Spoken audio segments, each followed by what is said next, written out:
Meanwhile, a new round of peace talks on Syria is underway in Geneva. UN envoy to Syria, Staffan de Mistura, will hold more meetings with opposing factions on Friday. For the first time in 3 years, negotiators representing both the Syrian regime and opposition have come face to face under the UN. Sarah Morice is in Geneva following those talks. She joins us now live. Hi, Sarah.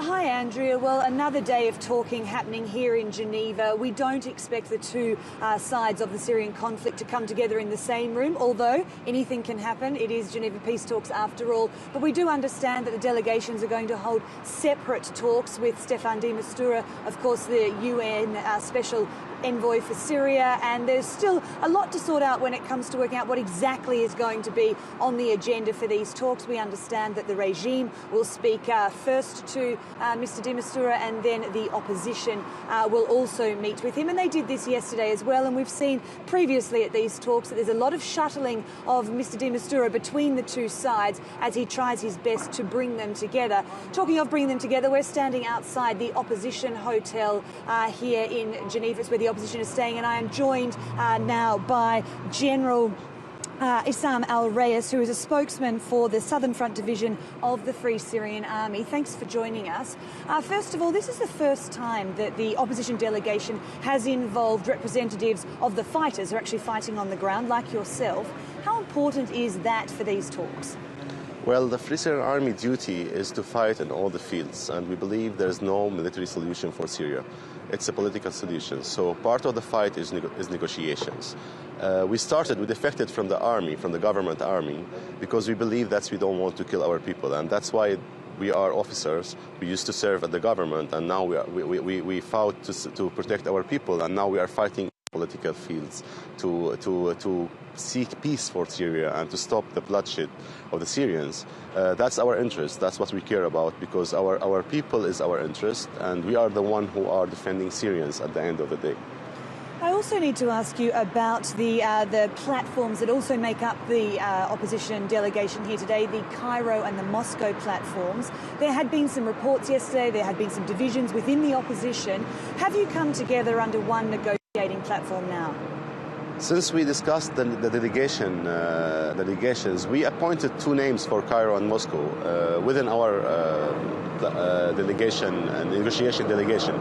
But also I'm surprised because the HNC itself, it contains within it the members of Cairo and Moscow. So the HNC cover all the spectrum of the Syrian opposition, and we have 9 individual members. They used to be in Moscow 1, in Moscow 2, in Cairo. But I'm also surprised from Mr. de Mistura. He's insisting to invite them, as mentioned, the 2254.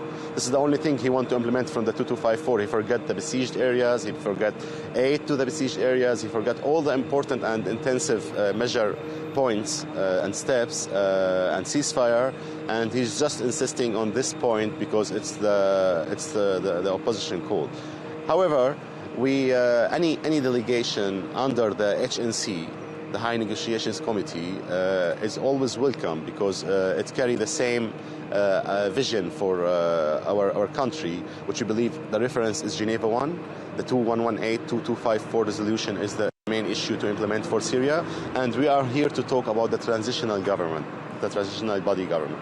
You are going to hold bilateral talks with Staffan de Mistura today. I understand you're also holding your own internal talks today and even right now. Going forward, you hope to meet face-to-face. Do you expect this to happen soon, and what do you expect it to happen over the next few days?